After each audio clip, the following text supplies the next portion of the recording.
Hello guys, welcome back. তো friends, আগের ভিডিওতে শিখেছিলাম যে স্ট্রিং ইন্ডেক্সিং। আজকে যেটা দেখব সেটা হলো স্ট্রিং স্লাইসিং বা সিলেক্টিং সাবসিকোয়েন্স। তো ইন্ডেক্সিংয়ে কী ব্যাপারটা ছিল আমি বলে দিই একটু ছোট করে। প্রিন্ট করতাম, জাস্ট সিম্পল প্রিন্ট করতাম। ধরুন ল্যাঙ্গুয়েজ, তারপরে থার্ড ব্র্যাকেট, তারপরে 0 দিয়ে দিলাম। তাহলে কি নর্মালি কী হবে, একটা অক্ষর প্রিন্ট হলো, একটা ওয়ার্ড প্রিন্ট হচ্ছে, তাই না? তো আমরা এরকম প্রিন্ট করতে পারছি না যে 3টে বা 2টো বা একটা 4টে, মানে কিছু অংশ লাস্টের দিক দিয়ে বা পিছনের দিক দিয়ে কিছু অংশ প্রিন্ট করতে পারছি, শুধু একটা করে অক্ষর প্রিন্ট করতে পারছি, তাই না? তো এখানে আমরা কিভাবে কিছুটা অংশ প্রিন্ট করব বা সামনে পিছনে সব দিকে প্রিন্ট করব কিছুটা করে নিয়ে, তো সেটা শিখবো আজকে।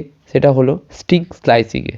তো ছোটো করে দেখে নিই কীভাবে হচ্ছে। তো প্রিন্ট করব, প্রিন্টে লিখব আচ্ছা আমি এখানে একটা জিনিস দেখে দিই, কী এটা সিনটেক্সটা একটু বলে দিই। সিনটেক্সটা বলাটা ইম্পর্টেন্ট। এখানে যে সিনটেক্সটা ইউজ হবে সেটা হলো সিনটেক্স ইকুয়াল টু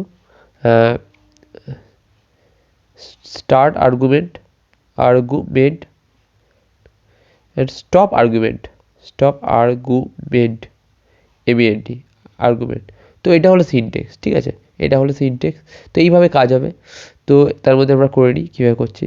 প্রিন্ট করলাম, ল্যাঙ্গুয়েজকে প্রিন্ট করব, ল্যাঙ্গুয়েজ থার্ড ব্র্যাকেট নিলাম, প্রিন্ট করব 0:5।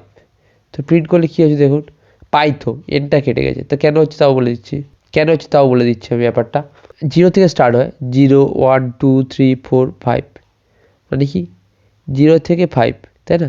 0 ধরো পিটা 0, P0, Y1, T2, H3, O4, N5।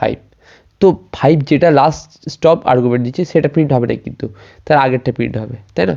এইভাবে হয়, মানে 0 থেকে যেহেতু প্রিন্ট হচ্ছে তাই জন্য লাস্ট যে আর্গুমেন্টটা হচ্ছে বা স্টপ আর্গুমেন্ট যেটা, সেটা থেকে 1 মাইনাস হয়ে প্রিন্ট হবে।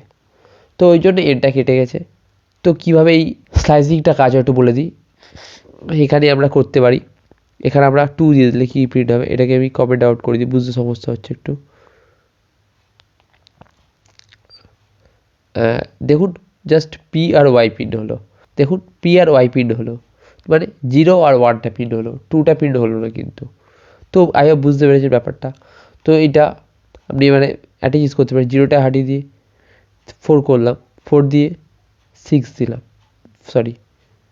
5 দিলাম, দেখুন শুধু ও প্রিন্ট হয়ে গেল। তো এটা যদি আমি 6 দিই তাহলে কী প্রিন্ট হয় দেখি, 6 দিলে দেখুন ও এন প্রিন্ট হয়ে গেল। তো আমরা যে কোনো অংশ প্রিন্ট করতে পারছি।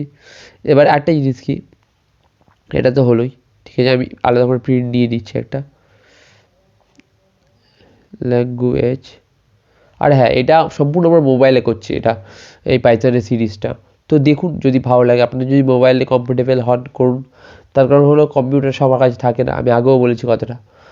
আর এটার পুরো প্লেলিস্ট বানাচ্ছি, প্লিজ যান, গিয়ে ইউটিউবে যান, আমার পাইথনের উপর পুরো দেখতে পাবেন সিরিজটা। ওখানে গিয়ে জাস্ট সেভ করে নিন বা বুকমার্ক করে রাখতে পারেন, যেটা আপনাদের মনে হয় সেটা করতে পারেন।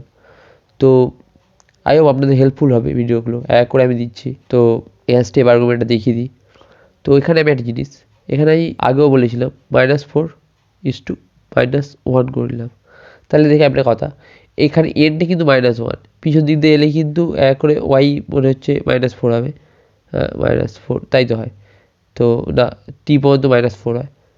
তো প্রিন্ট করলে দেখুন টিটা কেটে যাবে, আই থিঙ্ক দেখুন টিটা কাটেনি। আই হোপ আসলে -1 যেটা মানে লাস্ট আর্গুমেন্ট সেটা দিয়ে মাইনাস হয়, আমার খেয়াল ছিল না। তো ওই জন্য এনটা প্রিন্ট হয়নি, শুধু টিএইচ ওটা প্রিন্ট হয়েছে। তো এইভাবে হচ্ছে ব্যাপারটা। তো এটাই ছিল পাইথনের স্ট্রিং স্লাইসিং। যদি ভালো লাগে প্লিজ লাইক করে দেবেন এবং চ্যানেলে যদি নতুন এসে প্লিজ সাবস্ক্রাইব করে দিন। আর যদি পুরো পাইথন শিখতে চান তাহলে আমার এই প্লে লিস্টটা আপনারা বুকমার্ক অথবা সেভ করে দিতে পারেন।